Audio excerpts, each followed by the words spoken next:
1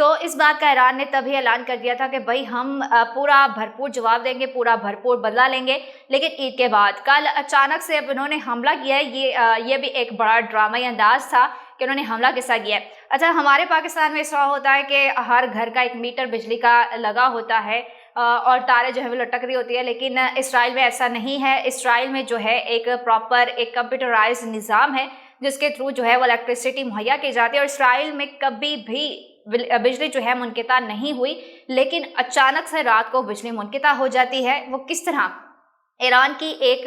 intelligence ہے، خفیہ intelligence ہے، جس کو کہہ سکتے ہیں آپ سائبر ایونجرز کہہ سکتے ہیں، بلکہ سائبر ایونجرز کہہ سکتے ہیں، انہوں نے اس کو نام ہی یہ دیا ہوا ہے۔ سائبر کا مطلب آپ سمجھتے ہی ہیں کہ کمپیوٹر کے تھرو جو ہے وہ ہیک کا نظام دیکھنا، یا پھر کمپیوٹرائز جو نظام ہے وہ سارا کچھ وہ دیکھتے ہیں۔ تو سائبر ایونجرز نے سب سے پہلے تو اسرائیل کے جو دارالحکومت ہے وہاں کے سارے کمپیوٹر کے نظام کو ہیک کیا، وہاں کی بجلی منقطع کی، تو وہاں کے لوگ ایک دم سے ڈر گئے کہ بھائی بجلی کیسے چلی گئی، کیونکہ کبھی ان کی تاریخ میں بجلی نہیں گئی۔ تو یہ تھا جی، اچانک سے خبر آتی ہے کہ اسرائیل کے اوپر جو ہے وہ ایران نے حملہ کر دیا ہے، میزائل جو ہے وہ آنا شروع ہو گئے ہیں اسرائیل کی طرف۔ تو پھر اس کے بعد ایران نے اس بات کی تصدیق کی کہ بھائی ہم نے بھرپور یہ جواب دیا، جو آپ نے حملہ کیا تھا ہمارے سفارت خانے پہ، یہ ہم نے اس کا جواب دیا ہے، ہم نے جو ہے 100 میزائل آپ کی طرف بھیج دیے ہیں، آپ کا جو کر سکتے ہو کر لو۔ تو یہ تھا جی ایک بھرپور جواب ایران کی جانب سے۔ اب ایران نے یہ بھی کہہ دیا ہے، کیونکہ اقوام متحدہ کا اجلاس تک کر لیا گیا، پہلے تو جو اقوام متحدہ جو تھی وہ خاموش تماشائی کا کردار ادا کر رہی تھی، کیونکہ فلسطین پہ جو کچھ 5 ماہ سے جتنا کچھ ہو رہا ہے اس کے اوپر خاموش تماشائی کا کردار کر رہی تھی اقوام متحدہ۔ کوئی بھی اس پر آواز نہیں اٹھا رہا تھا، یا کوئی بھی اسرائیل کو روک نہیں رہا تھا، لیکن جیسے ہی اسرائیل پر حملہ ہوا ہے تو سب کے جو ہے چیخیں نکل گئی ہیں، اور سب جو ہے ساتھ دینے کی کوشش کر رہے ہیں اسرائیل کا۔ لیکن ایران نے یہ کہہ دیا کہ اگر امریکہ بھی اس چیز میں ملوث ہوتا ہے تو ہم امریکہ کو بھی بھرپور جواب دیں گے، اور جو ہے جو بھی یورپین کنٹری اس جنگ میں کودے گا یا ہم پہ حملہ کرنے کی کوشش کرے گا اسرائیل کے ساتھ مل کے، تو ہم بھرپور جواب دیں گے۔ لیکن اب جو اسرائیل اور جو ایران ہے ان کے آپس میں جنگ بندی جو ہے وہ ایک عروج پر پہنچ چکی ہے، اور عروج پر جو پہنچنا ہے وہ تیسری جنگ عظیم کی طرف وہ جو ہے وہ اشارہ کرتا ہے۔ لیکن جو سعودی عرب ہے اور جو مصر ہے، وہاں کی صدارت اور وہاں کے وزیر اعظم کا یہی کہنا ہے کہ آپ جو ہے صرف خاموش رہیں، آپ لوگ جو ہے تحمل سے کام لیں، اور پاکستان کا بیان جو ہے ابھی تک کوئی خاص سامنے نہیں آیا، کیونکہ پاکستانی جو ہے وہ پہلے سے ہی جو ہماری پاکستانی گورنمنٹ ہے نہ وہ ان کو امداد پہنچا سکتی ہے، نہ ہی وہ ان کے لیے فلسطین کے لیے کچھ کر سکتی ہے، نہ فلسطین کے لیے انہوں نے آواز اٹھائی ہے۔ صرف باتیں ہی کرتے رہیں کہ ہم یہ کر دیں گے، ہم وہ کر دیں گے، اور پاکستانی جو فوج ہے وہ شروع سے ہم یہ سنتے آ رہے تھے بچپن سے کہ پاکستانی فوج چاہے تو 1 منٹ میں اسرائیل کو تباہ کر سکتی ہے، لیکن ایسا انہوں نے کچھ بھی نہیں کیا، فلسطین کا ساتھ بالکل بھی نہیں دیا۔ لیکن پاکستانی اب بھی خاموش ہیں، پاکستانی گورنمنٹ اب بھی خاموش ہے، اور صرف دیکھ رہے ہیں یہ نہیں کہ ایران کا ساتھ دے۔ بہرحال جو تیسری جنگ عظیم ہے اگر وہ ہوتی ہے تو وہ پوری دنیا پہ یا اس پورے خطے میں جو ہے جو ایشیا کا خطہ ہے اس کے اوپر اثرات مرتب ہوں گے۔ اور جیسا کہ آپ کو پتہ ہے کہ ایک خطے میں اگر 2-3 ملکوں میں جنگ چھڑی ہو، جس طرح سے اب یہ ایران، اسرائیل اور فلسطین میں جنگ چھڑ چکی ہے، فلسطین میں تو آلریڈی جنگ جاری تھی، لیکن اب جس طرح سے ایران اور اسرائیل میں بھی جو جنگ چھڑ چکی ہے اور شام جو اس کا ساتھ دے رہا ہے، تو ان تمام جو ملک ہیں ان کے جنگ وجہ سے جو ایک خطے میں قیامت برپا ہوگی، نہ صرف ان کے ملکوں میں، نہ صرف ان ممالک میں جو ہے وہ مہنگائی عروج پر ہوگی، بلکہ ان کی وجہ سے دوسرے ممالک میں بھی جو خطے کے ایشیا کے، یعنی جو ایشیا خطہ ہے اس کے ممالک میں بھی ایک مہنگائی برپا ہوگی، مہنگائی عروج پر ہوگی، کیونکہ جنگ کے جو ہے وہ اثرات نہ صرف ان ممالک کو اپنی لپیٹ میں لیتے ہیں بلکہ دوسرے ممالک کو بھی اپنی لپیٹ میں لیتے ہیں۔ اب دیکھنا یہ ہے کہ امریکہ کے کیا کرتے ہیں صدر اور وزیر اعظم، کیونکہ ڈونلڈ ٹرمپ نے تو یہ کہہ دیا ہے کہ اگر جو بائیڈن کی جگہ میں صدر ہوتا تو میں جوابی کارروائی ضرور کرتا، لیکن جو بائیڈن کا فی الحال ابھی یہ بیان ہے، اس نے نیتن یاہو جو کہ اسرائیل کا صدر ہے اس کو صاف کہہ دیا ہے کہ بھائی ہم آپ کا ساتھ نہیں دے سکتے، آپ اس چیز کو روکیں۔ تو اسرائیل کو جو ہے اب گھٹنے ٹیکنے چاہیے اور معافی مانگنی چاہیے، فلسطین کی الٹا مدد کرنی چاہیے جنہوں نے اتنا کچھ کیا ہے، کیونکہ اسرائیل جو ہے وہ اپنے نقصانات سے آگاہ ہو جائے کہ وہ اسرائیل جو ایک بہت بڑے نقصان کی طرف جا رہا ہے، تو خدا جو ہے وہ مسلمانوں کی مدد ضرور کرتا ہے، خدا جو ہے